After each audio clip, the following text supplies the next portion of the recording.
Nombreux, vous êtes à nous suivre à travers le monde. Messieurs, dames, merci de faire confiance à votre chaîne Congo Buzz Télévision, ces grandes tribunes. Alors, nous sommes le 2 mai 2025. Nous souhaitons un heureux mois à tous. Mois comblé de succès, de réussite et de persévérance à tous les Congolais de par le monde. Très bien, deux sujets, mesdames et messieurs, feront l'objet de cette émission. D'abord, on va parler de ces tractations qui sont en cours pour justement parvenir à une paix par l'échange, le dialogue. Foria Simbe, désigné par l'Union africaine, Doha se mêle à la danse, Washington également.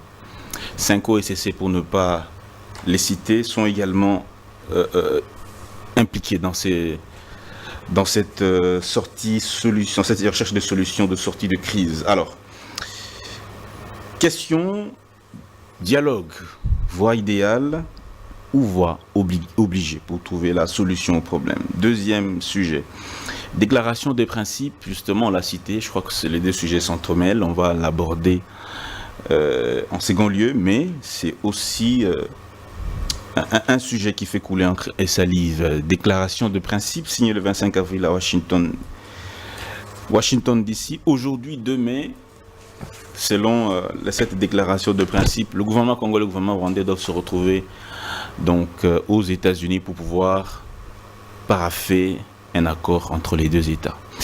Merci encore une fois. 3 invités avec moi sur ce plateau. On va donc analyser ces questions d'actualité. Par ordre d'arrivée, Monsieur Larousse Mouya, il est cadre et communicateur du parti présidentiel UDPS. Tshisekedi, bonjour. Bonjour Monsieur Dan, bonjour à mes co-débatteurs sur le plateau et bonjour à ceux qui nous suivent. Merci beaucoup Monsieur Larousse Mouya de revenir chez nous après quelques années d'absence. Merci à vous de me recevoir. Merci. Oh là là, excusez-moi. Alors, par ordre d'arrivée toujours. Monsieur Luc Malembe revient ici, encore une fois. Après, lui, on va dire... Beaucoup de temps, on va dire. 2 décennies. 2 ans. Content de revenir à Grande Tribune. Oui. Je salue les co-débatteurs ainsi que les téléspectateurs. Merci bien, Monsieur Luc. Malembe, vous êtes donc, cette fois, on reçoit en qualité d'indépendant. Indépendant. Vous n'êtes plus à l'ECID. Non, j'ai pris mes distances avec l'ECID. Après les élections, je n'ai pas été d'accord avec la ligne que le parti a prise. Déjà avant les élections, avec tout ce qui a suivi comme contradiction et tout. Et j'ai décidé de rester dans mon coin et d'observer. Donc actuellement, je suis là en indépendant. En indépendant, donc vous êtes, certains diront, vous êtes délivré de l'ECID. Non, délivré, non. On entre dans un parti librement, on sort librement. Okay. Et je crois que c'est de ça qu'il s'agit. D'accord. Monsieur Gandhi Kassende, juriste consulte, analyse des questions politiques également. Merci également d'avoir pris la peine de répondre à notre invitation. Je ne cesserai de te remercier pour les différentes invitations ainsi qu'à votre chaîne. Et puis j'en profite pour d'abord saluer mes co-débatteurs, Larousse qui a un nom célèbre, Mouya. Et puis M. Luc Malembe, même s'il a quitté l'ECID, certes il a quitté compte tenu de mauvaises organisations, mais son cœur y est toujours d'une manière ou d'une autre, vous allez le sentir. Voilà, merci aux téléspectatrices et téléspectateurs, et puis voilà. Merci beaucoup, Monsieur Gandhi Kassende. Mesdames et messieurs, je ne sais pas si je dois vous lire les questions d'actualité comme d'habitude. On n'a vraiment pas beaucoup de temps, mais sachez en liminaire que l'actualité reste dominée par la signature de cet accord à Washington entre la RDC et le Rwanda. C'est 2 mai. Nous attendons donc de pouvoir vous informer de façon beaucoup plus détaillée. Il y a également ce communiqué, cette déclaration commune de l'opposition qui a été co-signée par 4 acteurs politiques. Martin Fayoulou, Moïse Katumbi, Délice Sanga et Joseph Kabila Kabange. Ils disent être d'accord d'abord avec cette déclaration des principes. Ils sont contents, ils saluent l'engagement des partis signataires à Doha. Ils sont partants. Et puis, ils rappellent qu'ils soutiennent la démarche initiée par l'ECC Cinco pour pouvoir trouver la solution durable à la crise par la conclusion d'un pacte social pour la paix et les bien vivre ensemble. Voilà, ils dénoncent beaucoup de choses également, notamment la dictature, le manque de respect des droits de l'homme. Voilà, on ne va pas revenir, hein, c'est vraiment une longue déclaration. Mais en liminaire, retenez qu'ils souhaitent, qu'ils sont en train de soutenir justement toutes les initiatives tendant à ramener la paix en République démocratique du Congo. Donc, Union africaine, Doha, Washington et celle conjointe de la conférence épiscopale nationale du Congo sous laquelle ils sont totalement engagés et soutenus.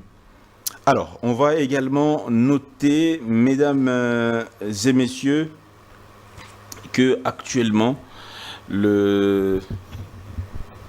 la République démocratique du Congo est en train de vivre des circonstances très très importantes. Je crois que je ne vais pas donner cette information. J'y reviendrai. Alors, 3 invités, je l'ai dit. Je commence par M. Larousse Mouya.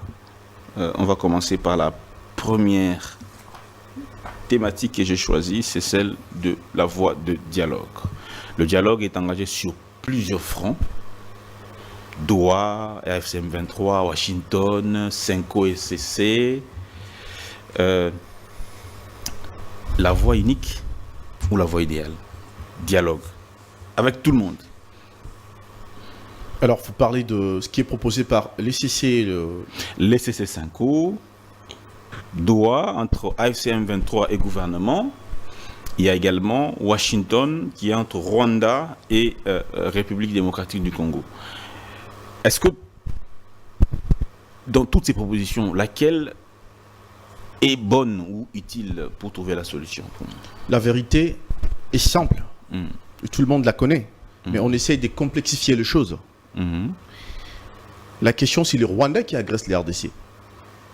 Ils sont partis en 97. Ils ont pris un Congolais qu'ils ont mis à la tête de cette agression qui nous ont menés. Et ça a abouti à ce qu'on connaît. Laurent Désiré Kabila qui prenait les pouvoirs.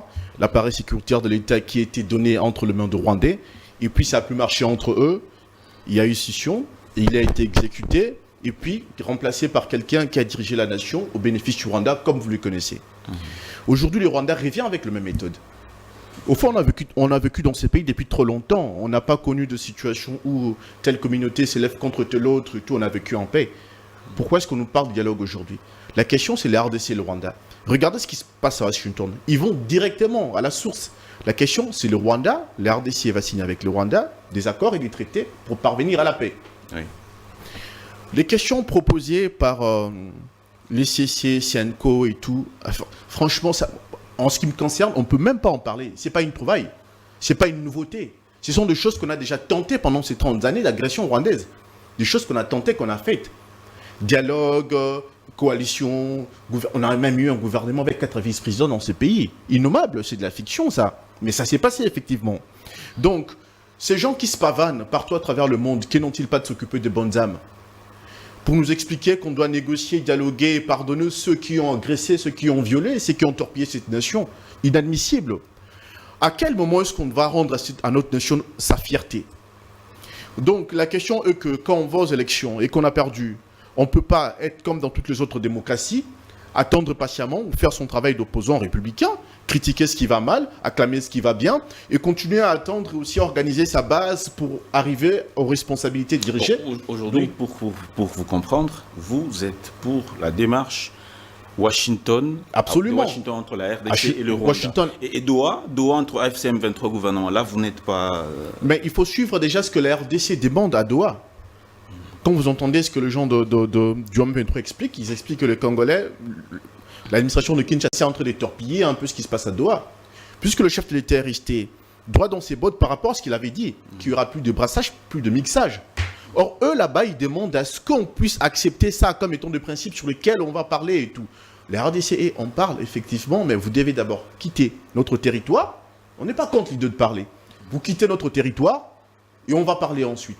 Eux, ils disent non, il faut qu'il y ait des garanties. Il faut qu'on ait des garanties, genre on va entrer dans le gouvernement, il y aura brassage, il y aura mixage. Dans l'armée, dans l'administration, dans les services de sécurité. Quelles sont alors les conditions pour que le gouvernement congolais signe à Washington cet accord avec le Rwanda? C'est quoi?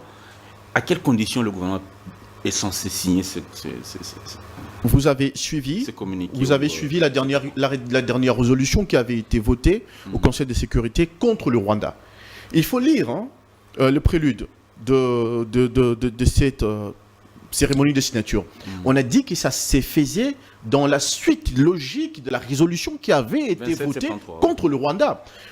Parfois, les gens réagissent avec émotion, ils ne prennent pas le temps de lire. Et ça a été dit devant les ministres des Affaires étrangères rwandais, qui étaient là pendant qu'on en parlait. On a vu comment est-ce que Samir était crispé, effectivement. Oui. Et que dit cette résolution? Retrait total, purement et simplement, sans condition de troupes rwandaises. Que le Rwanda cesse de soutenir les M23. Que le Congo arrête aussi de soutenir les FDLR. Mais ça, c'est la résolution également. C'est la résolution, effectivement. Oui. Ça, c'est pour mettre l'eau dans le boulot de ce que le Rwandais dit. Mais ce jour-là, le jour où cette résolution avait été votée, il fallait entendre l'argumentaire soulevé par la représentante des USA au Conseil des Nations Unies. Elle disait que les USA sont fatigués de voir le Rwanda jouer les fous fouillants sur des questions qui sont évidentes et connues de tous. Et chaque fois soulever des arguments qui ne pèsent plus. La question de FDLR, tout le monde sait que c'est un faux débat. Quand il a fallu signer avec le Rwanda pour parvenir à la paix, à Luanda, Kagame n'est pas venu. Parce qu'il sait que la question de FDLR, c'est une question qui est purement inventée. À quelle période de ces 30 dernières années où le Rwanda nous agresse, pille et viole dans notre nation, à quelle période est-ce que le FDLR, soutenu par le pouvoir congolais, a attaqué le Rwanda, a tiré même une seule balle au Rwanda? Jamais. Ça fait 3 mois que cette résolution 2773 a été votée, mais pourquoi les troupes rwandaises ne quittent toujours pas les sols congolais? Bonne question. Qu'est-ce qui bloque? Il y a certaines forces au sein déjà de ces conseils de sécurité qui œuvrent dans le sens du Rwanda. C'est pas un secret que Emmanuel Macron est dans le camp de Paul Kagame. Donc, le rôle de la France est un peu trouble. Mais ça aussi, la représentante des USA aux Nations Unies l'avait dit. Elle avait dit qu'il y a eu trop de léthargie et nous, on fera les choses avec notre propre moyen. Dès le départ, elle avait dit. Donc, quand vous regardez ce qui s'est passé, ce qui avait été dit, vous verrez qu'il y a une suite logique. Donc, voilà. Merci beaucoup, monsieur Larousse. Je vais revenir à vous incessamment avec la deuxième question. Monsieur Luc Malembe, je vous pose aussi la même question. Il y a plusieurs démarches, Cinco SCC, Doha FCM 23, Washington, Union africaine avec Foria Simbe. Quelle est la voie idéale? Merci beaucoup. Je veux vous prier de me donner quelques minutes parce que moi je viens de l'Ituri chez moi là-bas pour revenir un peu sur la situation sécuritaire là-bas avec notamment la présence de l'armée ougandaise, la présence suspecte de l'armée ougandaise là-bas que notre propre gouvernement a fait venir.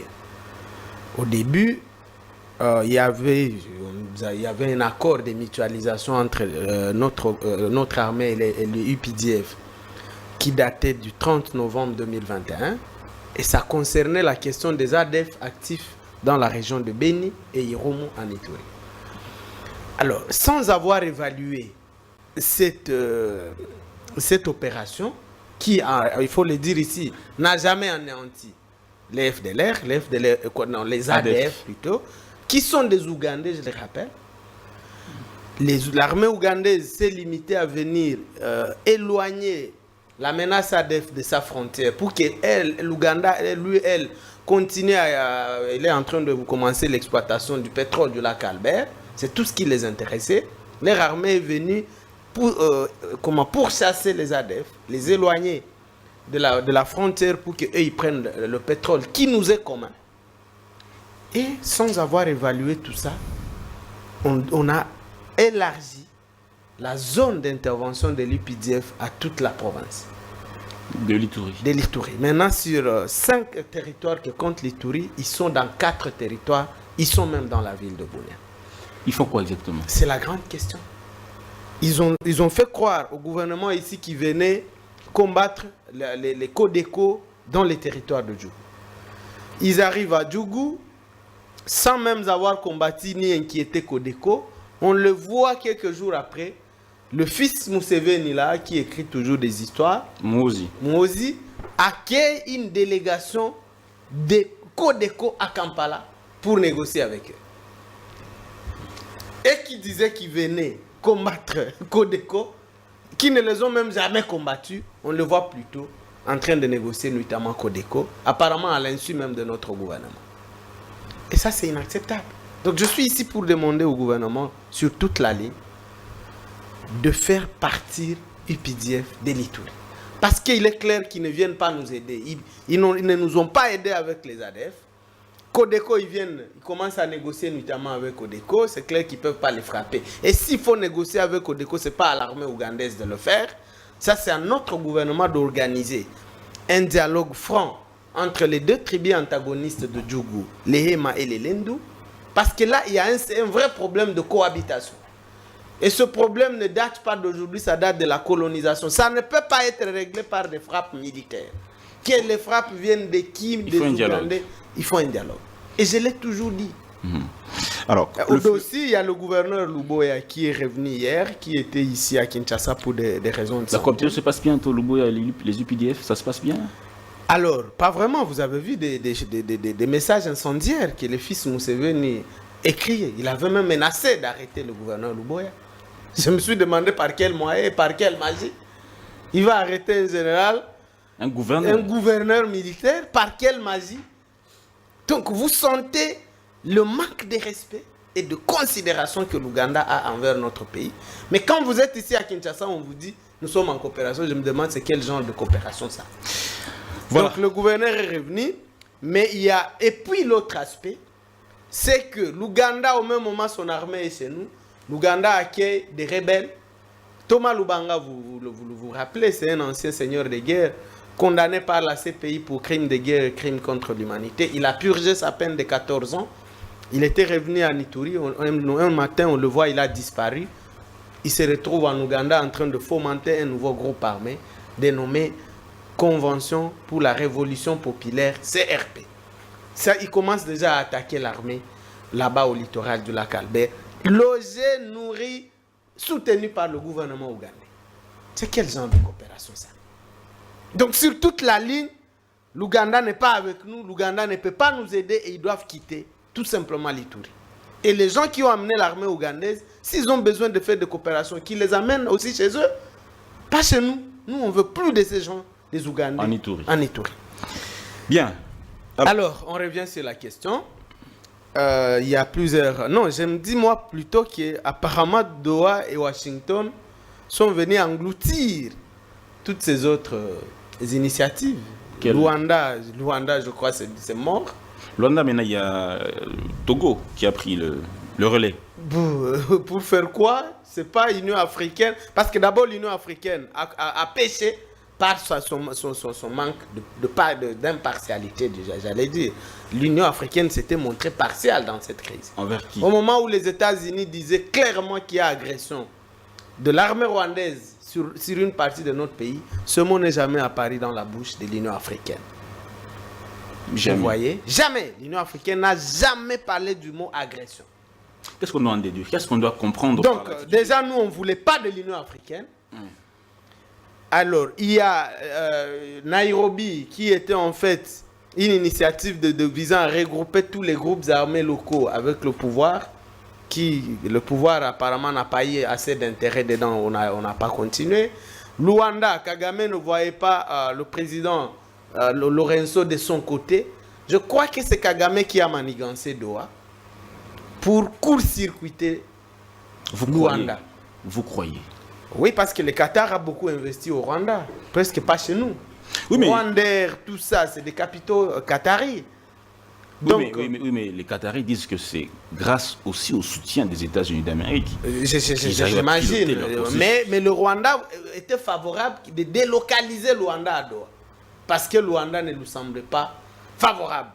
Et que Doha lui semblait plus favorable. Et je crois que c'est lui qui est en train de gagner.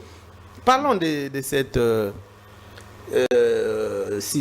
déclaration de principe signée le 25 avril. Pour moi, on ne va pas passer par 4 chemins pour le dire. C'est une humiliation. Comment? Washington comme Doha, c'est une humiliation contre notre peuple. Comment? Et nous devons nous préparer à laver cette humiliation. Expliquez en quoi Messieurs, dames, c'est une humiliation. Messieurs, dames, Oui. le Rwanda a toujours dit que son problème, c'est les FDLR. Est-ce que vous avez vu les FDLR dans cette histoire? Dans cette déclaration de principe, il n'y a pas le mot FDLR. Mais il y a le mot respect de la souveraineté de Ça chaque... ne veut rien dire. Je veux vous démontrer que c'est un mot juste pour nous endormir. Parce que qui viennent faire nos parcs nationaux dedans? Mais ce sont des parcs. De nous, les Congolais. Au nom de quoi nous devons nous parler avec le Rwanda pour gérer nos propres parcs? Où est la souveraineté dont on parle là? Au nom de quoi nos minerais, nous devons les exploiter et parler avec le Rwanda? Nous allons parler de quoi? Parce que ce sont nos minerais à nous, les Congolais. Nous n'avons pas interdit au Rwanda d'avoir des minerais. C'est notre terre que nos ancêtres nous ont laissé. La déclaration demande au Rwanda de respecter les frontières. Je viens de vous dire que ça ne veut rien dire au fond. Parce que au même moment, on nous dit nous devons partager nos mines, nous devons gérer ensemble. Partager nos mines, je n'ai pas vu ça dans le communiqué. Non, mais qu'est-ce que vous croyez que ça veut dire? Parce que ça veut dire on doit faire en sorte qu'il y ait une traçabilité. Non, c'est détournir. Mais ça sera quel... Mais pour nous ramener à ce que Sarkozy nous avait déjà dit en 2009, je crois, à l'Assemblée nationale ici, pour dire nous devons partager nos minerais mais avec les le Rwanda. États-Unis... C'est là où les États-Unis nous amènent. Les États-Unis gagneraient quoi en étant favorables à l'exploitation de nos minerais? Non, les Pas États-Unis se comportent aujourd'hui Oui. comme les maîtres qui prennent nos mines à nous, les Congolais, ils nous mettent dos à dos avec le Rwanda, ils commencent à nous les partager. Nos minerais à nous. Et ça, c'est une humiliation. Mais je voudrais dire ici que cette humiliation, nous devons l'accepter. Pourquoi? Nous devons l'accepter parce que nous sommes en position de faiblesse militaire. Nous sommes allés à Doha et à Washington à genoux. Déclaration FCM 23, gouvernement, déclaration conjointe, gouvernement... Nous sommes allés partout là-bas étant à genoux. Parce que tout ça, cette déclaration de principe, quel est le jour où nos deux ministres s'étaient réunis, Madame Thérèse et monsieur, le monsieur du Rwanda, là, oui, Paul, Olivier Louis. Voilà, quel est le jour où ils se sont réunis pour écrire un texte? Jamais. Vous avez vu que notre ministre n'a pas même voulu serrer la main du Rwandais. Très bien. C'est-à-dire, tout ça a été écrit par M. Trump et son administration, et on nous a appelés comme des petits-enfants. On nous met là-bas, les maîtres, ils détiennent nos minerais, ils commencent à nous partager nos minerais à nous. C'est une humiliation que nous devons accepter parce que nous sommes dans une position de faiblesse militaire, nous n'avons pas d'autre choix. Mais nous devons nous préparer, messieurs, dames, à venger cette humiliation. Ce n'est pas la première fois qu'un grand pays riche comme le nôtre se fait humilier par un petit pays. Merci beaucoup. Je finis par là. Je donne l'exemple de la Chine.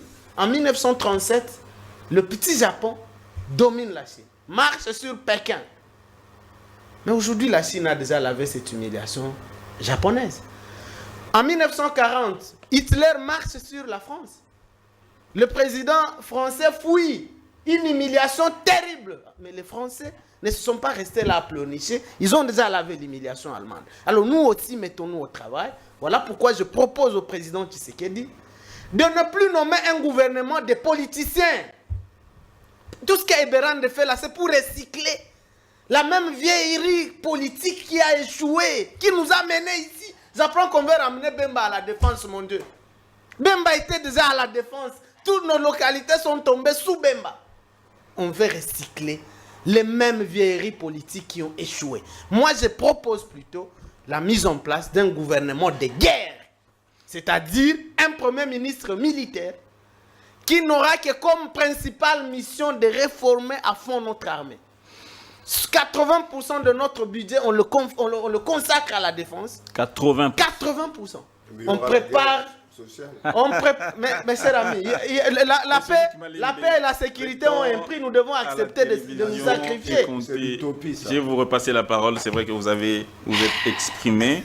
Donc pour vous, la solution, elle est militaire. Tout simplement, nous devons faire la guerre au Rwanda. Méfions-nous de tout ça, de Doha, on accepte, on signe, on accepte l'humiliation. On prépare la guerre contre le Rwanda et la gagner. Très bien. La guerre. Bien. Monsieur Gandhi Kassende, je vous passe la parole. Face à toutes ces initiatives qui sont prises aujourd'hui, où est-ce que la RDC devrait donner de la voix ou se concentrer? Il y a Cinco, il y a Washington, il y a Doha, il y a même l'Union africaine avec le président togolais.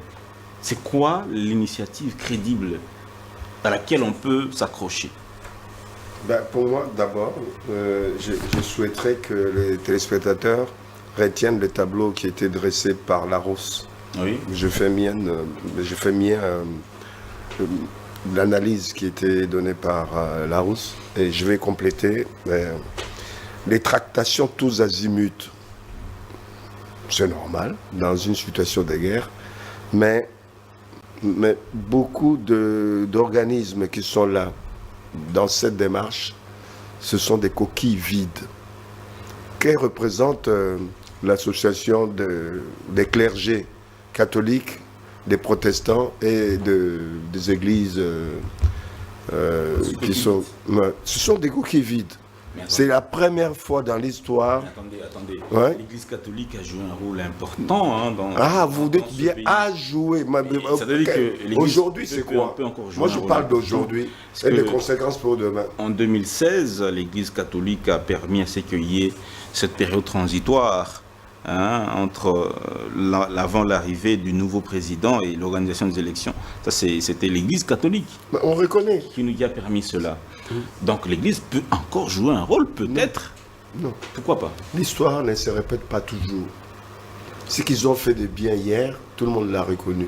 On ne remet pas en cause ce qu'ils ont fait de positif. Mais ce qu'ils sont en train de faire, ils sont en train de se rouler eux-mêmes dans la farine. Comment? Croyant rouler, disons, les dirigeants congolais, pour rouler les autres. Mais expliquez-vous, en quoi l'initiative... Je suis en train de l'expliquer. Oui. Ils veulent rouler le monde dans la farine, mais ça ne marche pas. Ils sont déjà enfarinés eux-mêmes. Donc ça pose un problème. Mais détaillez comment ils sont enfarinés, c'est ça la question. Mais c'est la première fois dans l'histoire. J'ai étudié l'histoire diplomatique, j'ai étudié l'histoire générale du monde, même si je ne suis pas spécialiste, historien, etc. Mais ça pose un problème. Je n'ai jamais vu un État dans une situation de guerre aller envoyer ses prêtres, ses religieux à travers le monde pour rechercher la paix à l'extérieur. Je n'ai jamais vu, c'est nouveau. Vous voyez en Ukraine, les prélats ukrainiens aller en Russie, aller un peu partout dans le monde pour rechercher la paix. On marche sur la tête. On peut inventer la roue. Ah, mais la roue, on l'invente comment? On peut inventer la roue. Pour le moment, pour moi, on n'a pas inventé la roue. C'est les prêtres là qui vont inventer la roue. Non, qu'ils aillent s'occuper de leur mission principale. Je crois que ce serait une bonne chose. Vous avez entendu que quand ils sont partis au Rwanda, ils ont été reçus, ou ils ont reçu les évêques rwandais. Ah, il fallait gratter. Partout ils passent dans le monde. Vous le voyez en relation avec les églises locales? Non, c'est un flou qu'ils sont en train de faire. C'est une politique mal menée. Mais ils vont gagner quoi? C'est quoi leur intérêt? Les intérêts, on sait que l'église de tout temps, les intérêts sont d'abord financiers. Ils oublient même leurs adeptes. Ils cherchent l'argent. Ils en ont. On leur a donné, à chaque étape, on leur donne de l'argent.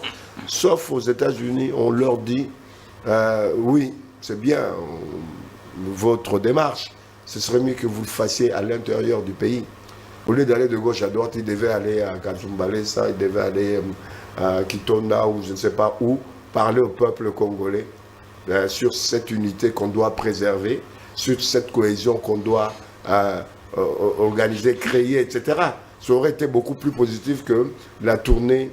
Ils font la tournée, même les diplomates n'ont pas fait autant de tournées que vous aviez dit que Tshisekedi allait partout dépenser l'argent de l'État, etc. Mais eux, ils font des tournées pour quel objectif? Moi, je dis, l'essentiel est fait. Tout ça, c'est la dérision qu'on est en train de vous présenter aujourd'hui, la dérision sur le plan international. Il y a des jeux au niveau international pour des enjeux qui ne sont même plus cachés, on doit le savoir. On veut arriver à créer un Yalta. Yalta, c'est quand, après la guerre, de la Seconde Guerre mondiale, les Américains et les Russes se sont entendus partager le monde. On est en train d'aller vers le Yalta. Vous voyez très bien que la France est déjà écartée de l'Afrique, ou en train d'être écartée totalement de l'Afrique. Aujourd'hui, le principe, c'est que le Russe puisse avoir la même mise au niveau de l'Afrique de l'Ouest et que les Américains prennent l'Afrique centrale et australe. Ça se décide là devant vous, devant nous. Mais l'objectif, c'est que dans les 10, 20 ans à venir, que ces deux États puissent avoir le leadership mondial, notamment pour les terres rares. Vous avez vu, les Américains ont du crûment en Ukraine.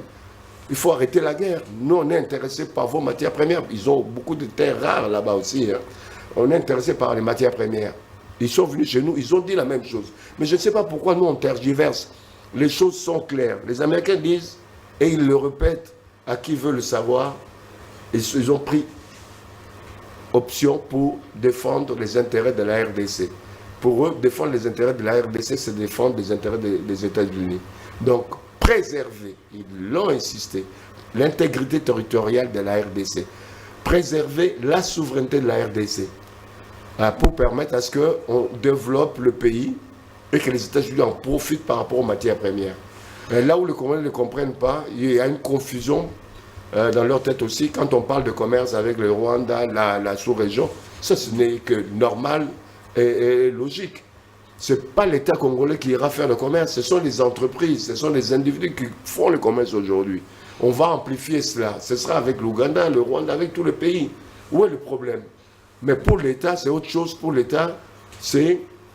D'ailleurs, aux États-Unis, ils font la part des choses. Il y aura des... La RDC gagnante ou perdante dans cette... Aujourd'hui où il y a la guerre à l'Est, oui. Aujourd'hui où nos minéraux ne sont pas exploités à grande échelle, on est gagnant. Moi, je pense qu'on est perdant aujourd'hui. Demain, s'il y a la paix, on sera gagnant pour la paix. Demain, s'il y a le développement de l'exploitation de matières premières, on gagnera d'une manière ou d'une autre. Si on arrive même à transformer ces matières premières sur place, tel est l'objectif, moi, je pense qu'on sera gagnant. Les gens qui disent oh non, on a bradé les matières. On a bradé les matières premières. Est-ce que c'est la RD Congo qui décide du prix des matières premières? Mais il faut qu'ils reprennent leur connaissance. Le Rwanda, la part du Rwanda. La part du Rwanda. La part du Rwanda dans cette déclaration des principes, c'est laquelle? La part du Rwanda, c'est qu'il puisse se sortir tête haute de ce conflit, puisque s'il n'y a pas accord, Kagame va tomber. S'il n'y a pas accord, demain, la RD Congo peut, avec le soutien de certains États, occuper le Rwanda, etc. Ils ont plus intérêt à préserver la paix chez eux, en préservant aussi la paix chez nous. Si lui veut rester au pouvoir, peut-être pas pour longtemps, il est obligé, il sera obligé. Il marche à quatre pattes. Et je finis par le fait de dire que l'Union africaine, c'est une présence inutile, puisque... Tout est inutile. Inutile aussi, puisqu'ils vivent le diktat des États-Unis.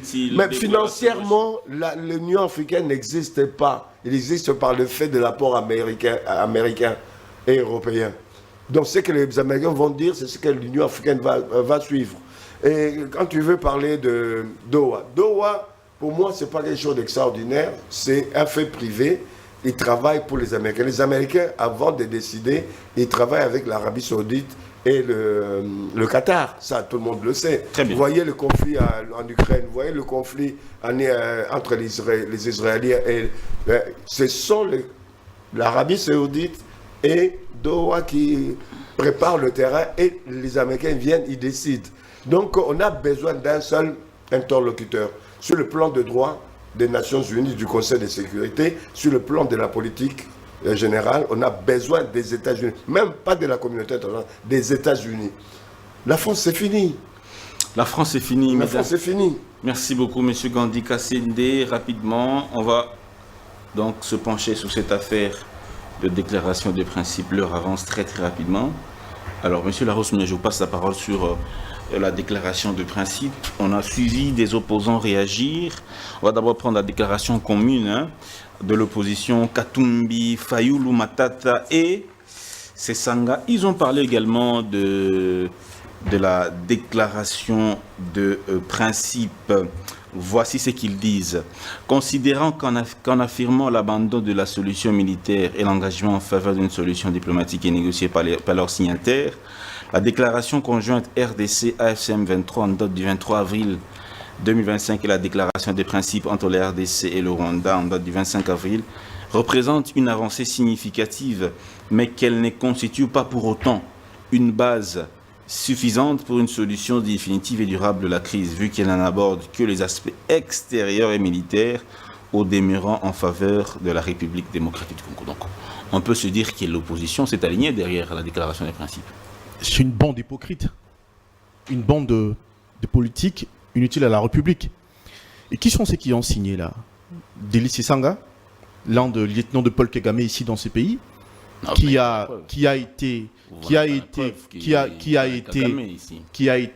c'est un cofondateur du RCD, ce monsieur-là. Il a le sang congolais sur les mains. Donc on peut aujourd'hui, pour certains qui sont nés après ces événements, séparer des costards cravates et signer des communiqués comme ça qui ne valent rien, eux-mêmes ils ne croient même pas en ça. Mais c'est des gens qui aujourd'hui, normalement, si la justice fonctionnait dans ces pays, au niveau international, ils devraient s'être retrouvés derrière le barreau. Katumbi, ça a été quoi sa gestion au Katanga? Et Joseph Kabila, qui est l'un des parrains du AFC aujourd'hui, quelqu'un qui s'assume, qui fait des va-et-vient à Kigali, qui explique comment est-ce qu'il va arriver à Goma, comment est-ce qu'il va faire un discours historique. Aujourd'hui, il retourne Kazakh. Pourquoi il retourne Kazakh? Ils ont vu que la situation leur a échappé. Tout ce qu'ils avaient planifié, tout ce qu'ils avaient prévu. Ils ont monté des opérations de lobbying assez vastes aux USA pour torpiller ce qui avait été proposé comme deal au chef de l'État, à l'administration américaine. Ils ont vu que ça ne marche pas. Ils ont vu qu'il y a déjà des préludes pour le retour de la paix et ils vont signer ces communiqués inutiles. Mais ça ne pèse pas. Inutile. Ce qui est déplorable, c'est de voir un responsable politique comme Martin Fayoulou s'aligner derrière ces gens-là, qui sont des sanguinaires, au fait, des usurpateurs de la République, qui normalement leur place, c'est dans nos prisons, pas à se pavaner à expliquer aux gens ce qu'il faut faire. Ils parlent par exemple de l'abandon de la solution militaire. Faux. Qui est-ce qui a dit à ces messieurs-là que nos fronts sont vides, que toutes nos unités sont revenues à leur garnison? C'est faux. Nous continuons à tenir nos positions et en même temps à suivre la position, le processus diplomatique. Donc cette déclaration de commune de l'opposition, en tout cas, ça ne tombe pas à point nommé. Mais il y a...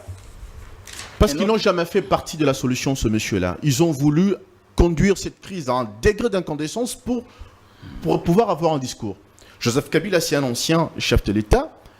La position qui se donnait aujourd'hui est complètement regrettable. Parfois, on se pose la question si ce monsieur a des conseillers ou s'il arrive à entendre ses conseillers. Il aurait dû être une sorte de fer de lance de la paix. Parler avec les uns et les autres et avec plusieurs factions. Il a saboté tout ce qu'il y avait comme processus normal qui fait fonctionner une nation démocratiquement. Il a dit « je ne vais pas prendre part aux élections ». On l'a même invité aux passations de prise de pouvoir, à la cérémonie de prise de pouvoir du chef de l'État. Il a dit qu'il ne viendra pas. Mais il a commencé à s'illustrer, à prendre position auprès de ceux qui nous ont agressés. Suivez ses communications, ses récentes communications. Quand il parle, on a l'impression que c'est James Kabarebe qui parle. Où on voit Joseph Kabila, l'ancien chef de l'État, attaquer les forces sud-africaines qui sont venues pour nous défendre. Et lui-même, en 2012, il a eu à faire recours à ces mêmes forces qu'il attaque aujourd'hui. Pourquoi? Puisque ses intérêts dans l'AFC, qui dirige Corneille Nangaa, étaient en mal. Effectivement ça. Donc, le peuple n'est pas naïf. On sait qui sont ces gens. On sait qui est Delis Sanga. On sait qui est le nommé Joseph Kabila. On sait qui est Moïse Katumbi. Et on sait aujourd'hui le rôle regrettable que joue notre président Martin Fayoulou, que j'aime bien parce qu'on s'est côtoyé à une certaine période. Mais justement, si on doit revenir sur ça. Mais il y a, comme qui dirait que la déclaration de principe est loin de faire cette unanimité au sein de la classe politique. Il y a même d'autres opposants qui ont fait savoir que c'est un mirage. Et même ce que Kabila subit aujourd'hui. On a ravi ses biens. Ses avocats disent qu'on ne peut pas ravir les biens d'un particulier sans qu'il y ait un jugement rendu par une cour ou un tribunal. C'est de l'arbitraire. Il y a même la suspension de son parti politique qui est aussi, pour ses avocats, de l'arbitraire. On demande aujourd'hui la levée de ses immunités. On dit que, ben voilà, il y a toute une procédure pour qu'on puisse lever les immunités de Joseph Kabila. Est-ce que le fait que Kabila soit accusé d'être de l'AFC ou soutenant l'AFC M23 l'exempte du fait que la procédure normale judiciaire. Non, c'est injusticiable comme tout autre. Et des faits qui lui sont reprochés et qui sont connus sont des faits graves. Le premier à avoir révélé la participation de Joseph Kabila ou sa paternité dans l'AFC, c'est qui? C'est l'un de ses associés dans ces mouvements terroristes, William Ruto. Le premier. Je suis devant la presse, je parle des services concernés, m'entendent. C'est William Ruto qui a... C'est William Ruto. C'est William Ruto qui, après qu'on ait mis la pression, qu'on les reprochait d'avoir accepté que Nanga puisse faire de Kenya une sorte de rampe de lancement de son mouvement, et qu'on lui a demandé d'arrêter Nanga, qu'est-ce qu'il va expliquer? Il a fait un point de presse et expliqué que non, nous sommes une nation démocratique, on n'arrête pas les gens comme ça et tout et tout. Et quand les patronats kenyans ont vu que leurs intérêts commençaient à être en mal ici, ils ont fait pression William Ruto, qui a fini par donner une documentation qui explique, mais c'est pas moi, c'est entre vous-même, Congolais. Votre ancien chef de l'État a demandé qu'on puisse faire ci et ça pour Nanga. C'est venu où? Du Kenya. Donc, quand le chef de l'État expliquait que l'AFC, c'est Joseph Kabila, il y a plusieurs mois, certains ricanaient. Aujourd'hui, les faits sont un peu plus nets. Mais donc, Félix Tshisekedi sera aussi un ancien président. Absolument. Est-ce qu'il acceptera qu'il subisse ce qu'il fait subir à Kabila aujourd'hui? En tout cas, chacun d'entre nous, peu importe votre position, si vous vous mettez dans une position qui est condamnable, on va vous condamner. Et ce monsieur Joseph Kabila a trahi la République, pas qu'aujourd'hui. Moi, je fais partie de ceux qui ont été braqués. Pas par des fusils à point, pas par des fusils d'assaut, par des canons. Vous avez vu ça ici. Ce monsieur a commencé pas aujourd'hui. Il a été documenté depuis très longtemps que Joseph Kabila a travaillé avec les M23. Documenté par de presse assez sérieux. Donc, aujourd'hui, le monsieur ne s'arrête pas là. Il a eu tout ce qu'il a eu grâce à cette nation. Il est venu comme il est venu, on l'a vu venir. Cette nation l'a béni comme il est devenu aujourd'hui. Et il veut continuer à nous entretenir dans une sorte de cycle infernal. On dit niette. Et d'ailleurs, il a eu des gens gentils envers lui. Moi, je trouve les ministres de l'Intérieur assez sympathiques. Je trouve les ministres de la Justice assez sympathiques à son endroit. Ce qu'ils font, ils le font. Mais s'il avait des radicaux en face de lui, vraiment, il ne serait même pas là où il est aujourd'hui. C'est la guerre. Pas la guerre. Engagée contre... Pas la guerre. La vérité, c'est quoi? La vérité, c'est que politiquement, sur le champ politique, il n'est pas parvenu à nous vaincre. Même quand il incendiait nos bases et qu'il tuait nos membres là-dedans. C'est la République ou c'est votre parti politique, monsieur? La République a des enfants de la République qui doivent la défendre. Et nous, on fait ce travail. Il n'est pas parvenu à nous vaincre politiquement. On l'a fait partir du pouvoir. Très bien. Aujourd'hui, nous avons des instruments régaliens qui contrôlent la sécurité de notre République. Et il ne parviendra pas à revenir comme ça. Donc, il n'a pas bien réfléchi son action. Il n'a pas bien réfléchi son action. Merci bien, monsieur Larousse Mouya. Moïse Katumbi, les avocats de Moïse Katumbi dénoncent aussi le fait que sa ferme de Futuka a été visitée, perquisitionnée, où son équipe de TP Mazembelo, il y a des militaires qui ont été envoyés sur place. Ils ont investi le lieu et ces avocats dénoncent le fait qu'il y a de l'arbitraire, il n'y avait pas de mandat de pouvoir faire cela. Ils dénoncent aussi le fait que Moïse Katumbi a demandé le renouvellement de son passeport il y a 18 mois. Cela ne se fait pas. Mais pourtant, Martin Fayulu l'a fait il y a à peine un mois et il a son passeport renouvelé. Il dénonce donc de l'arbitraire. La personne de Joseph Kabila, M. Luc Malimbe, quel est le rôle que Kabila joue aujourd'hui dans ce que nous vivons?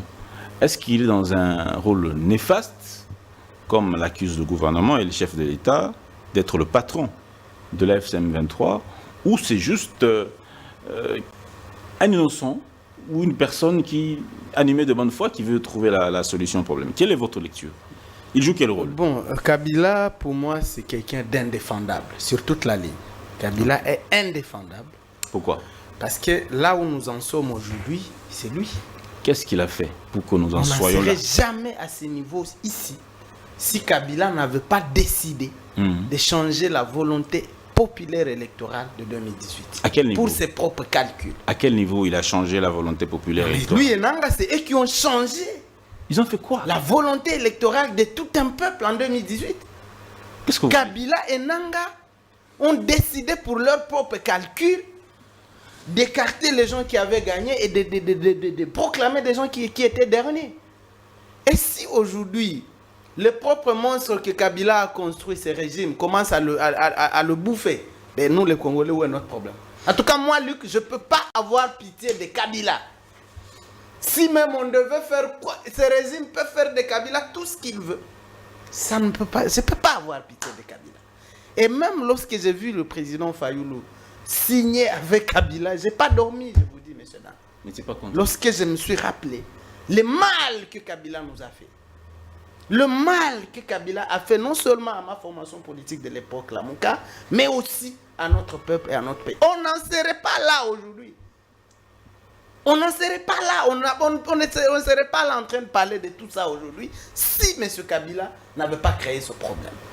Comment on peut croire, les gens qui ont signé avec lui, comment ils peuvent croire que c'est aujourd'hui que Kabila devient la solution? Qu'est-ce que vous voulez dire par là? Ça veut dire qu'en 2018, ce n'est pas... Non, c'est clair, c'est pas Félix qui a gagné. On ne va pas se voiler la face ici. Ah bon? C'est pas Félix. Mais la Cour constitutionnelle... Félix a gagné et je l'ai reconnu en 2023 ici. Pas en 2018. Et ça, c'est Kabila. Ça, c'est Kabila. Les Congolais ne peuvent jamais pardonner ça à Kabila. On n'en serait pas là aujourd'hui à parler de tout ce dont nous parlons. Aujourd'hui, maintenant, notre pays est mis à prix, pratiquement. Par qui met le pays à prix? Mais je vous ai démontré que ce qu'on est en train de parler de tout ça, Doha, c'est de l'humiliation, tout simplement. Pure et simple. C'est de l'humiliation et nous devons venger ça. Avec ou sans Tshisekedi. C'est une question de notre dignité en tant que peuple. La souveraineté dont on parle là, ça ne se décrète pas sur papier, ça se vit.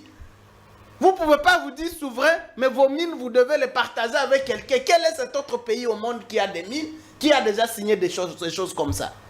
Quel est cet autre pays au monde qui a des parcs nationaux, qui a déjà signé que pour les gérer, il faut un voisin?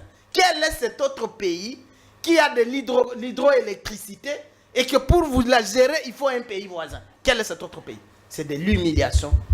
Et moi, je n'accepte pas que des gens viennent défendre ça. Il s'agit de notre honneur en tant que peuple. Mais pourquoi qui est mis à prix. Il y a cette humiliation, comme vous le dites? Et ça, c'est Kabila. C'est à cause de Kabila Voilà, qu'il y a tout 2018, ça? tout part de 2018. Ah bon? Ça, c'est Kabila. Mais Tshisekedi, est-ce qu'il est innocent dans tout ça? Tshisekedi. Bon. Le rôle du président Non, de la République. Tshisekedi n'a jamais été préparé à des grandes fonctions. Vous voyez? Moi, d'ailleurs, à un moment, je me dis, le gars, il a opéré un miracle. Il s'est battu, hein? Ben, il n'était pas destiné à ce genre de haute fonction. Ah bon? La fonction de président de la République, cher ami, on doit se le dire ici. Il faut pas quelles études pour être chef de l'État? Je n'ai pas parlé d'études ici. C'est parce que si on va d'ailleurs dans ce débat, vous allez encore me donner raison. Non, écoutez, mais il faut faire quoi? Préparer, c'est-à-dire quoi? Je veux comprendre. Une personne préparée à être chef le d'État. simple fait d'être fils d'Étienne Tshisekedi ne fait pas de quelqu'un président de la République. Oui, mais bien sûr. C'est comme avec Joseph Kabila. Le simple fait d'avoir été fils ou quoi de Laurent Désiré Kabila ne fait pas de quelqu'un. Nous ne sommes pas dans un royaume ici. Nous allons quitter cette complaisance quand tous les autres peuples du monde ont déjà compris que la fonction de président de la République, c'est réservé aux meilleurs. Oui, mais qu'est-ce qu'il faut? Qu'est-ce qu'il faut pour dénicher? La seule qualité, à mon avis, de Félix Tshisekedi, comme Joseph Kabila, c'est d'avoir été fils à papa. Non, mais oui, ça, nous les connaissons. Nous les connaissons. Mais alors, est-ce que pour ça suffit pour devenir président? Pour qu'on n'ait pas des présidents, d'autres présidents qui ne soient pas préparés, qui ne soient pas préparés à diriger. Exact. Sur base de quoi peut-on détecter que celui-ci est prêt, celui-là n'est pas prêt? Très bien. Pour gérer un pays, ce n'est pas de la magie. On gère un pays par un programme réfléchi, quantifié. Donc, quantifié dans le temps et dans l'espace. Et quand on arrive à la tête du pays, on met son programme en action. On ne vient pas hésiter, comme j'ai vu, on commence maintenant à aller dans tous les sens. Aujourd'hui, vous ne pouvez même plus nous dire c'est quoi le programme. Quel est le programme de Félix Tshisekedi aujourd'hui? En tout cas, même lui, il ne le connaît plus. Parce qu'il n'y en a jamais eu. Voilà la préparation dont je parle. Il a ses engagements. C'est où? Il a parlé de millions d'emplois. Il en a créé combien? L'autre fois, il a dit qu'il allait faire 30 000 km de route. C'est où? La paix, rien. Il n'y a rien, cher ami, parce que justement, M. Tshisekedi, d'ailleurs, moi je viens de vous dire que j'ai souvent du respect pour lui. Qui voyez-vous comme futur chef d'État? Même vous. Non, moi je refuse qu'on continue. Même vous, messieurs, dames, si vous en avez. Non, je ne suis pas candidat. Voilà, mais je refuse qu'on continue, nous la jeune génération aujourd'hui, à réduire notre pays sur des noms de fils à papa ou parce que ton père... Non, non. Non. Nous sommes une nouvelle génération avec mon frère de l'UDPS. Nous devons arrêter ça. De nous aligner toujours derrière les individus parce qu'ils ont des noms de leur papa, de leur famille. Et au fond, c'est notre avenir. Nous tous, c'est celui de nos enfants qui est en train d'être hypothéqué. Monsieur... En tout cas, Kabila ne peut pas devenir la solution. Kabila a créé son monstre, ce régime. Si le régime commence à le dévorer, ce n'est pas notre problème, nous les Congolais. Personne ne doit avoir pitié de Kabila. Il a ce qu'il a cherché. C'est lui, il a créé ça, son monstre qui le dévore. Merci. Et il doit arrêter de crier. Maintenant, il cherche des Fayoulou, il cherche des Tsanga ici. Pour l'aider comment? À faire quoi? Fayoulou doit quitter cette histoire de Kabila. Fayoulou doit quitter cette histoire de Kabila. Fayoulou doit se rappeler le mal que Kabila nous a fait. Ça, c'est inacceptable, ça. Quand on est chrétien... Et si je n'avais pas encore quitté les idées, ça aurait été ma raison de quitter immédiatement. Si j'étais encore à les idées, je serais parti immédiatement. Jésus-Christ dit, il faut pardonner 7 fois. Non, nous sommes en politique ici, c'est pas à l'église. Donc, on est chrétien aussi. Nous parlons de politique ici, c'est pas de l'église. Vous n'êtes pas chrétien. Nous parlons politique ici, nous parlons pas de l'église. Alors, M. Gandhi Kassende, oui. La personne du président, de l'ancien président Joseph Kabila, quel est le rôle que la personne du président, de l'ancien président, et même son parti, ou sa famille politique, le Front commun, quel est le rôle qu'il joue actuellement? Bon ou mauvais? Il n'y a même pas à hésiter. Mais je ne sais pas, moi je tombe de nu. Comment est-ce peut-être qu'il y a un exemple dans la vie courante de la politique de certains pays, mais je ne connais pas un pays où un président sortant revient en tant que rebelle. Il est venu au pouvoir en tant que rebelle. Il quitte le pouvoir, il veut revenir au pouvoir encore en tant que rebelle. Même si on dit que les Congolais sont des imbéciles, mais pas à ce point. Même un chien ne voterait pas pour Kabila. Ah, là, si vous allez, ça c'est... C'est une façon de parler, c'est une image. Non, là c'est l'extrême...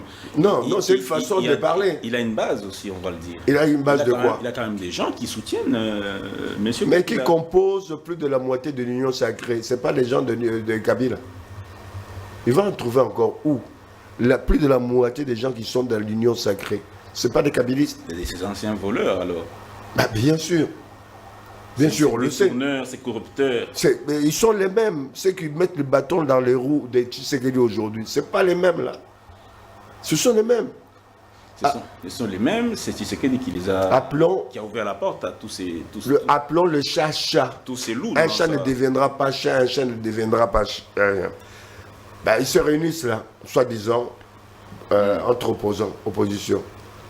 Mais hier, certains se disaient qu'ils ne sont pas dans l'opposition, ils sont des résistants. Oui, ils disent mais comment expliquer ce mélange détonnant entre résistants et opposition? Ils disent membres de l'opposition et de la résistance congolaise. Oui. Donc, mais comment on peut mettre les deux ensemble? Et opposition. Que ces Sanga se retrouvent avec Kabila, ça ne m'étonne pas. Il y a quelqu'un qui l'a dit ici, il vient de RCD. Ça ne m'étonne pas. C'est des gens qui sont venus soutenus par l'extérieur, par les gens qui ont mis à mal ce pays. C'est ça qu'on peut aller avec Kabila. Mais les kabylistes disent tu sais ce que Tshisekedi fait aujourd'hui, qu'il n'oublie pas. Demain, il sera aussi ancien chef d'État. Ben, c'est leur problème. Donc, nous, on peut aussi le faire subir la même chose. Non, notre problème aujourd'hui, c'est pas Tshisekedi. Notre problème, c'est le Congo et les Congolais. Demain, si Tshisekedi subit, je pense que M. Larousse l'a dit, s'il s'est mal comporté, si la loi, le droit le poursuit demain, oui. Ben, ce sera de sa responsabilité. On n'est pas demain, on est aujourd'hui. Le pays est en feu. On attendait de ces gens-là une certaine unité de vue et d'action pour pouvoir préserver l'intégrité de notre territoire, préserver notre pays, préserver notre souveraineté. Qu'est-ce qu'il faut? Il faut le contraire. Ils veulent qu'on puisse les applaudir. C'est qu'ils ont fait ça, là, c'est qu'ils ont senti que Tshisekedi aujourd'hui, je ne suis pas de l'UDPS, Tshisekedi est en train, il a dit dans le passé, il est en train d'appliquer ce qu'il a dit, à savoir recomposer la classe politique. Sachant qu'ils vont perdre le pouvoir qu'ils avaient dans le passé, tous ils se rassemblent pour pouvoir préserver ces dynasties qui ont géré le pays depuis 60 jusqu'à ces jours. C'est la même dynastie. C'est la même dynastie, avec des variations, tu vois. Donc on doit sortir de ces dynasties-là. On doit sortir de diktats des partis politiques qui ont anéanti le pays. Regardez, les mêmes partis politiques, ils ont des gens au niveau de l'Assemblée nationale, des assemblées nationales, que ce soit ici, sur le plan national, que ce soit au niveau des provinces. Les gouverneurs, c'est toujours eux. Quand vous regardez le gouvernement, c'est toujours le parti politique. La partitologie, là, il faut sortir de là. Ils n'ont pas des résultats probants de 60 à ce jour. Les partis nous ont anéantis. Anéanti le peuple. Donc, on doit sortir de ce système, trouver un système... Parti unique. Hein? Parti unique. Non, je parle pas. Il faut qu'il y ait de nouveaux penseurs pour voir comment on peut gouverner. Est-ce qu'on doit continuer à gouverner avec les partis politiques? On doit gouverner avec le chef coutumier? Est-ce qu'on va gouverner avec l'intelligentsia? C'est-à-dire, c'est à trouver. Le débat est là. Le débat n'est pas Tshisekedi, c'est ici. Les partis politiques. Non. Pour moi, je le dis une fois dans un des médias, on est dans une situation de guerre. Tshisekedi, c'est le garant des institutions. Les institutions ne fonctionnent pas. Il doit les suspendre. Il doit suspendre les assemblées et les partis. Politique. Jusqu'à nouvel ordre, jusqu'à ce qu'on trouve une solution. Ça sera la... Ah oui, puisque regarde hier, il a dit qu'il fallait changer ou modifier la constitution. Tout le monde s'est mis debout vent debout contre lui. Vous aussi. Moi, non, au contraire. Moi, je suis pour changer, pour arriver à restructurer l'État. Pour moi, mon cheval de bataille, c'est l'État et l'administration. Pour changer les choses au niveau de l'État et de l'administration, on doit commencer par changer de constitution. Si on ne le fait pas, on s'en sortira pas. Bloc, hein? Comment? La constitution est un blocage. Non, ce ne sera pas un blocage, il faut arriver à le faire. Ceux qui, hier, ont défié Tshisekedi par rapport à ça, ils demandent maintenant qu'on aille au système changer la constitution, du fédéralisme. Qu'est-ce que ça va Comment on peut aller au fédéralisme sans changer de constitution? Il faut carrément changer. Moi, je dis qu'il faut changer dans Quelqu'un a dit l'essence. c'est un chiffon qu'il faut... Il faut changer dans le sens de faire en sorte qu'il y ait l'équilibre. Pas seulement au niveau littéraire, équilibre sur le plan financier. Regardez, Très bien. Un député au Botswana touche $1 800. Un enseignant touche $1 300. Un médecin touche $2 un ministre touche $4 000. Le Botswana. Ils ont une richesse. Un petit pays organisé grâce simplement au diamant de joaillerie. Avec ça, ils transforment sur place. Ils ont ce qu'il faut pour pouvoir faire en sorte de contenter la majorité de sa population. Et les étudiants ont un minimum de $150 de bourse. Pendant ce temps, nous, on mène une bataille des chiffonniers. On a un grand pays. Chacun tire la couverture de son côté. Le Congo, c'est un pays les continent. partis politiques se bagarrent pour avoir les avoirs et le pouvoir du pays. Ça pose un problème. La RDC n'est pas le Botswana. La RDC peut faire 10 fois, 100 fois plus. C'est 2 300 000. C'est pas au nombre des kilomètres carrés du territoire, c'est pas au nombre de population, c'est l'organisation. 100 millions d'habitants semble. On sera même 300 millions. Si on est bien organisé, les 100 millions vivront bien. Ah bon? Ah ben bien sûr, c'est une question d'organisation, d'équilibre. Regardez maintenant, on est en train d'étudier les salaires de tous les fonctionnaires ou de tous les salaires de la République. Très bien, très bien. Il y a des gens qui sont contre. Mais ce sont ceux-là même du FCC, des trucs comme ça, qui veulent maintenir. Si demain on dit les députés vont toucher $5 000, pas au-delà, ils vont se triper. Merci beaucoup. Monsieur le ministre de l'Emploi et Travail, et le chef de l'État avait promis plusieurs millions d'emplois. Je vais vérifier pour ce quinquennat qui a commencé en 2024, au début 2024. Plusieurs millions d'emplois, on est déjà à plus d'une année. Il faut déjà peut-être faire cette restitution-là. On a besoin de savoir combien d'emplois ont été créés dans notre pays, parce que la jeunesse qui finit les études, et même celle qui fait des formations, on a besoin de savoir à quel niveau nous sommes. On va finir avec M. Larousse Mouya. Voilà, le temps est vraiment 2 minutes. 2 minutes pour clore, 2 minutes chacun pour clore. Alors... Doha, je reviens sous Doha avec la déclaration conjointe AFC-gouvernement. Qu'est-ce que le gouvernement est-il prêt aujourd'hui à engager un dialogue direct avec, bon, c'est déjà engagé, les revendications de la FCM23, est-ce que le gouvernement est prêt à répondre? D'accord, merci. Je vais vous répondre, mais je vais juste répondre à mon frère, Luc Malembe, qui au final est revenu sur une question qui est presque devenue comme une sorte de point en position philosophique. Hein. Mais chacun d'entre nous peut revendiquer sa vérité.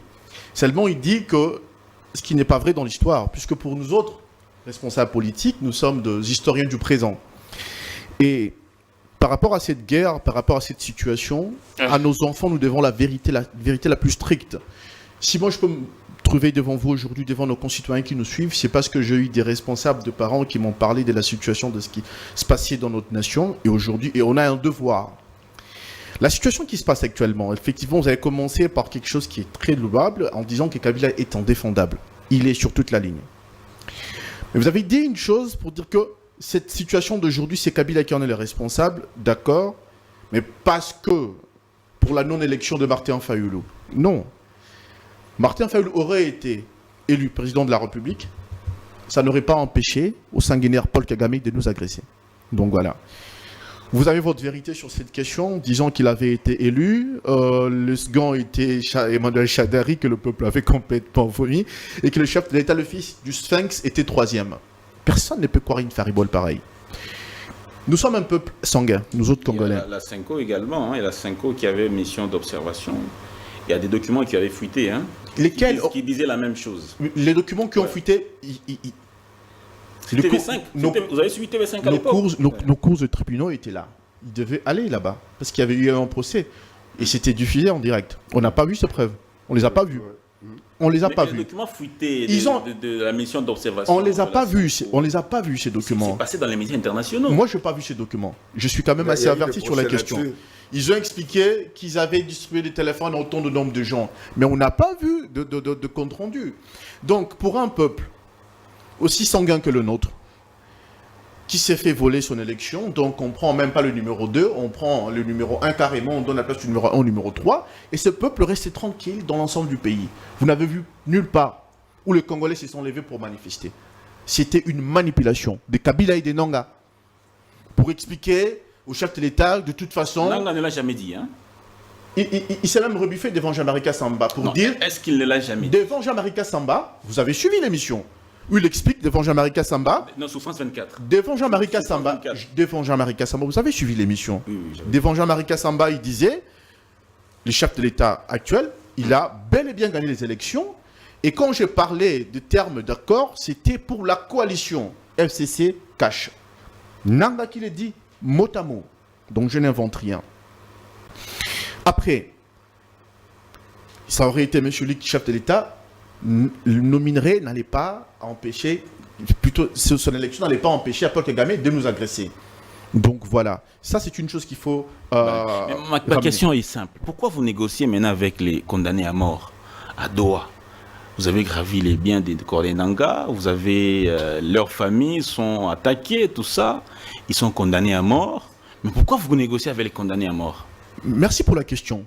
Mais chacun d'entre nous ici, aucun n'a suivi qu'il y a une forme d'information disant qu'on a levé les mesures ou les condamnations qui pèsent sur eux. Non. Et vous n'avez pas appris que Corneille Nanga a mis les pieds ici, dans notre territoire où il n'a pas été arrêté. Vous n'avez pas appris qu'il est au Qatar. Donc, nous continuons les actions. Même en ce moment ici, on mène des actions contre Joseph Kabila. Donc la question est que, comme le chef de l'État l'a dit, la République ne pliera pas. On a trop longtemps tergiversé avec des positions de dialogue. Parce que, qu'est-ce que dans notre tête, qu'est-ce qu'on entend par dialogue avec l'ennemi? C'est ce qui a été fait depuis. Ils viennent, vous parlez, ils entrent dans l'armée avec ce qu'ils ont eu comme grade. Ils entrent dans l'administration vous avec négociez des positions avec eux, oui ou non? Est-ce que vous négociez avec Nanga aujourd'hui, oui ou non? Il y a des pourparlers à Doha, bien entendu, personne ne les nie. Mais quand vous entendez des gens qui sont condamnés à mort, quand vous entendez une guerre, elle commence sur le terrain, elle se termine à table. Toutes les guerres du monde, puisqu'on a signé des résolutions, puisqu'il faut que des dépenses de ce qui avait été détruit, gâché, pèsent sur quelqu'un. Ça pèsera sur quelqu'un. Il faut ensuite, il y a un travail qui est fait, un travail d'hydre. Il y a plusieurs têtes. Il y a un travail qui est fait à la CPI en ce moment ici. Donc, il y a un travail qui est fait au niveau des Nations Unies. Il y a un travail qui est fait à Washington. Comme mon frère Luc l'a dit, au niveau de l'Union africaine, on ne pèse pas. À l'Angola, on n'était pas à mesure de faire signer Kagame. Merci. Et aujourd'hui, aux USA, on parvient à le faire amener, à le faire signer. Merci beaucoup. Donc c'est ça. Merci beaucoup, M. Larousse Mouya. M. Luc Malembe, Doha, FCM 23, gouvernement a signé une déclaration conjointe où on a suivi plusieurs fois les chefs de l'État dire qu'il ne négociera jamais avec les pantins, on ne va jamais négocier avec ces guignols. Alors, qu'est-ce qui a poussé les autorités congolaises à changer d'avis, selon vous?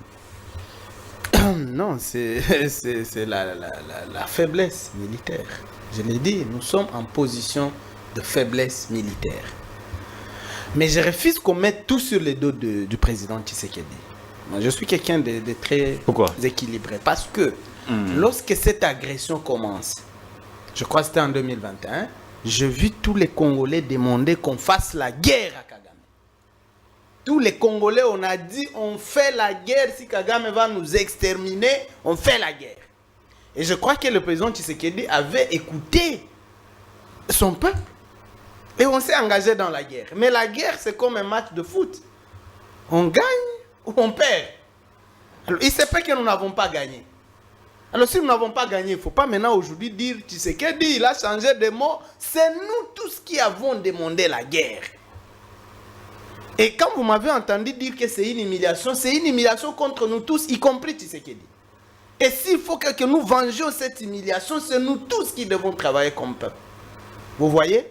Parce qu'il y a un autre élément. Nous, comme peuple aussi, nous les Congolais, nous sommes un peuple qui refuse de mourir pour défendre sa terre. Ça, vous pouvez voir, ici à Kinshasa et partout. Aucun Congolais n'est prêt à mourir pour défendre sa terre. Alors que tous les autres peuples au monde meurent pour défendre même des terres arides. Mais nous, Dieu nous a donné une terre aussi riche. La faiblesse. Nous sommes jamais prêts à mourir. Il y a des demandes quand même qui vont au-delà, parce que nous sommes faibles, entre guillemets. On doit tout accepter. Parce que Nanga demande qu'on libère 700 prisonniers. Je vous ai dit que la situation... Est-ce qu'on doit tout accepter? Non, la situation dans laquelle nous sommes maintenant nous exige à tout accepter d'abord. Même les 700 là... Nous n'avons pas de choix, monsieur Dan. Oh là là. Les rebelles sont à Walikale, à la route de Kisangani. Moindre erreur, Kisangani tombe. Et si Kisangani tombe, je vous dis, cette guerre change de nature. Mais on doit passer avec Kisangani, il faut passer par l'Ituri. Il y a non, Johnny Luboya. Non. Ils peuvent contourner. Non, la Walikale, Kisangani, on ne passe pas par l'Ituri. Il y a une route asphaltée d'ailleurs sous Mobutu qui passe un peu par le Maniema et débouche sur Kisangani. C'est 420 km. Donc Kisangani est à portée du M23. Mais je vous dis, les rebelles sont à la route de Ouvira, à Kamanyola. Et juste après Ouvira, c'est les Tanganyika. Non, Ouvira, ils ne sont pas... Ils ont été délogés des Kamanyola. Ils ont été délogés des Kamanyola. Non, ils sont à Kamanyola. Si, ils ont été délogés des Kamanyola. Ils ont été délogés des Kamanyola. Je suis de la zone. Ils sont à Kamanyola sur la route d'Ouvira. Je ne dis pas qu'ils sont à Ouvira. Mais juste après Ouvira, c'est le Katanga. C'est la province du Tanganyika. Kalemi. Voilà, le Tanganyika qui commence. En tout cas, moi, j'ai dit, signons d'abord tout ce que nous pouvons signer. Non. Parce que nous devons nous sortir de cette situation. Ensuite, mettons-nous au travail pour venger. Donc, même si on doit vendre la terre, signons. Mais qu'est-ce que je vous ai démontré que nous l'avons déjà fait? Je vous ai montré que ce que nous sommes en train de faire à Washington, c'est tout simplement une cogestion de notre pays avec le Rwanda. C'est le mot qui fait mal, mais c'est ça le mot. Merci bien, monsieur. Lorsqu'on nous demande que nos mines, nous devons, c'est pas faire. Qu'est-ce que nous avons à faire avec le Rwanda, lui? Il amène quoi dedans? Dans cet accord-là, demandez quelle est la contrepartie du Rwanda. Au nom de quoi? En contrepartie de quoi? Nous devons parler avec le Rwanda sur nos minerais, sur nos parcs nationaux, sur notre hydroélectricité. Et là, ils amènent quoi? Merci bien, monsieur Voilà, Luc Malembe. la faiblesse militaire là où ça nous amène. Terminons avec monsieur Gandhi Kassende. Le gouvernement, le chef de l'État l'avait dit ici, nous n'allons jamais parler avec les pantins. Ces pantins-là, je veux parler avec leur maître directement, pas parler avec le pantin. On a été choqués de voir ce... Déclaration conjointe. Papa Gandhi qui est de l'UDPS. Mais je ne sais pas comment il fait tout ce temps pour se camoufler. Il a une carte. Je lui ai toujours conseillé, tu es de l'UDPS, papa, accepte. Oui. Il a une vieille carte de l'UDPS. Voilà. Et qui n'a pas encore brûlé. Alors, J'ai une vieille carte. Non, ils m'ont jamais vu dans ce panier à crabe. De l'UDPS. Non, l'UDPS, les idéaux, je suis prêt à accepter ces idéaux premiers. Mais aujourd'hui, c'est un panier à crabe. Les partis de mon ami Larousse, c'est un panier à crabe. Tout le monde veut monter sur tout le monde.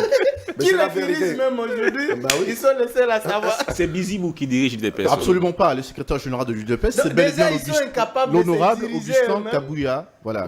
Non, Donc, vous êtes déjà incapable de vous diriger et vous voulez nous diriger. absolument nous, pas.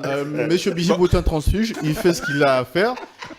Le président de l'UDPS par intérim, c'est l'honorable Augustin Kabouya. Et c'est lui le secrétaire général. Ça n'a pas Alors, changé. Il y a lieu de trouver Augustin un compromis. Kabouya Chilumba qui parle d'affaires des carrés miniers. Est-ce que c'est vrai ça? Mais vous êtes journaliste? Carrés miniers. Faites Non, votre non, non, joli métier. Non, non, non, Allez, non. Il reçoit tout le monde. Il va vous recevoir.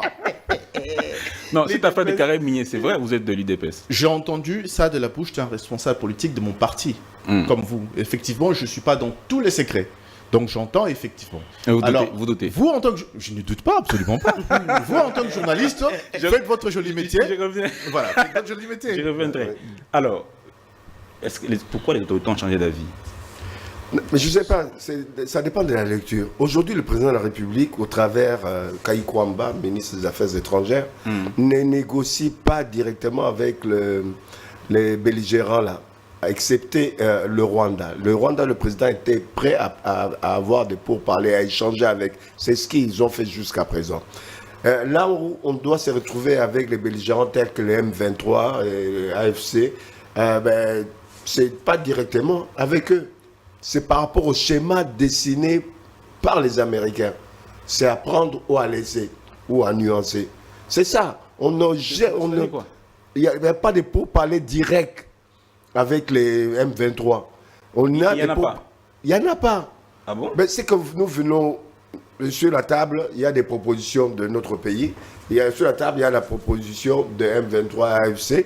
Mais il y a entre les deux une mouture que les Américains proposent pour la fin des hostilités. De toute façon, c'est un passage obligé. Ils étaient même à la source de la résolution 2773. Si d'ici dans les 3 mois ou 5 mois à venir, il n'y a pas d'accord là-dessus, vous verrez vous-même, les forces des Nations Unies vont descendre et mettre fin à la guerre. Merci. Souvenez-vous des 60, quand il y a eu une tentative de sécession de Katanga. La guerre est finie comment?